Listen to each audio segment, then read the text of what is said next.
Kita ke Erdogan sekarang. Eskalasi peningkatan perang di Gaza meningkat dengan kehadiran Amerika yang telah mengirimkan 2.000 tentaranya, juga membawa 2 flight carrier, kapal induk terbesar dan tercanggih di dunia.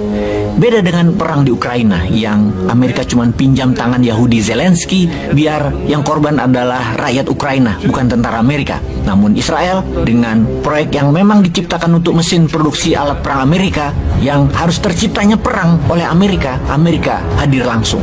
Dua pemimpin besar dunia, Putin dan Erdogan, bereaksi. Putin mengirimkan senjata dan pasukan Chechen bersiap di Suriah, sementara Erdogan lain lagi gerakannya. Tensi bukan hanya di Gaza, namun Turki menantang langsung Amerika, di mana Erdogan mengatakan dengan tegas agar Amerika menarik mundur kapal induk dan armada Amerika di wilayah Laut Mediterania di pantai Israel. Yang dijawab langsung bahwa Amerika tidak menghiraukan perintah Turki dengan mengatakan tidak akan mundur dan akan terus masuk membantu Israel. Apa yang Erdogan lakukan kemudian? Dia mengirimkan armada laut Turkish Navy ke timur Laut Mediterania. Hal ini membuat posisi netral Turki menjadi ambil posisi atau take a side melawan Amerika, terutama ketika Antony Blinken, Menteri Luar Negeri Amerika, mengatakan Amerika memberikan dukungan penuh ke Israel, bahkan bertindak langsung bersama memerangi Hamas. Dengan jelas Blinken mengucapkan, "I'm here with my Jewish identity," akan membela Israel penuh. Dijawab dengan tegas oleh Erdogan, "I also approach the region as a Muslim and made a statement to support Palestine." Clear sikap Erdogan dan Turki. Blinken bilang gua Yahudi, Erdogan bilang gua Muslim. Blinken bilang gua Amerika, Erdogan bilang gua Turki.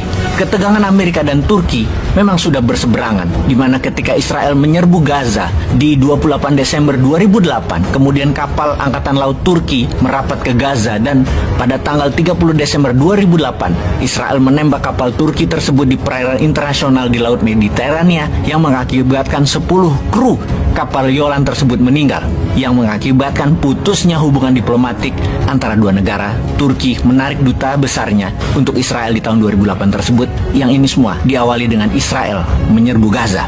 Sekarang ketika USS Gerald Ford dengan seluruh armada dikelilingnya seperti kapal destroyer, fregat Amerika di Laut Mediterania, armada laut Turki melakukan latihan perang-perangan dengan menghadirkan seluruh angkatan laut Turki bersebelahan dengan armada USS Gerald Ford saat ini. Itu baru postur pemimpin namanya. Ternyata Siprus juga ikut membela Turki dengan mengirimkan angkatan lautnya ke Laut Mediterania. Hal inilah yang membuat wilayah selatan Siprus menjadi tidak leluasa dilewati oleh armada Amerika. Dengan adanya latihan perang dua negara, USS Gerald Ford agak bergeser ke barat menjauh dari Israel. Sebuah strategi pintar dari Erdogan dan Siprus dalam latihan perang.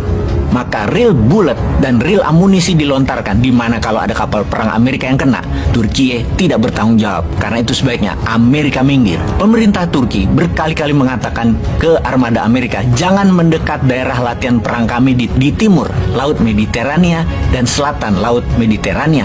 Artinya Turki mengancam langsung kehadiran USS Gerald Ford untuk menyingkir. Lalu apa yang terjadi dengan kebijakan Amerika dengan tindakan Turki tersebut? Adakah hubungannya dengan apa yang Biden katakan bahwa salah besar Israel kalau masuk ke Gaza? Kemudian Biden juga mengatakan kepada Netanyahu harus taat pada aturan perang yang artinya tidak boleh menyerang sipil. Mengapa Amerika tiba-tiba melunak? Apakah benar tindakan Turki membuat Presiden Amerika berpikir ulang bahwa ternyata Turki berani menantang hegemoni Amerika di Laut Mediterania yang membuat Amerika jadi netral dan jadi hanya penyedia senjata saja, tidak aktif ikut perang? Atau karena di dalam negeri Amerika lagi kacau, tekor karena membiayai perang Ukraina senilai 500 billion dolar dan masih harus menyediakan 26 billion dolar lagi, namun parlemen Amerika hanya menyetujui 6 billion dolar saja karena pemerintah Amerika tidak tumbuh industrinya dan inflasinya tinggi di Amerika. Dalam negeri Amerika tidak bisa support satu perang lagi, apalagi di Timur Tengah yang manusianya sangat militan. Apakah Amerika mendadak panik karena Erdogan bertemu empat mata dengan pemimpin Iran, Ebrahim Raisi, baru-baru ini yang menjadi perhatian dunia barat? Amerika, Inggris, Perancis mendadak terdiam, juga mendapatkan fakta Putin mendukung Erdogan, di mana dalam diskusi dengan Iran, Erdogan mengatakan kalau Iran aktif masuk perang dengan Israel, Turki mendukung penuh. Turki akan memberikan drone Bayraktar yang canggih yang bisa membuat serangan jarak jauh untuk kekuatan membantu drone Iran Shahid yang terkenal untuk serangan jarak pendek dan menengah. Agaknya mereka tukeran drone. Iran menyerang Israel jarak jauh pakai Bayraktar, Turki serang Israel pakai drone Shahid.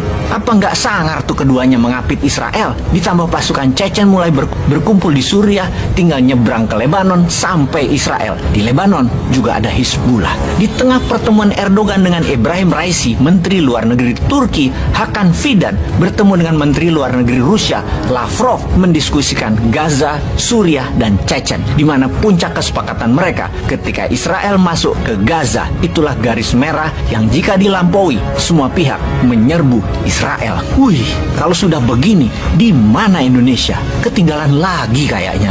Peace.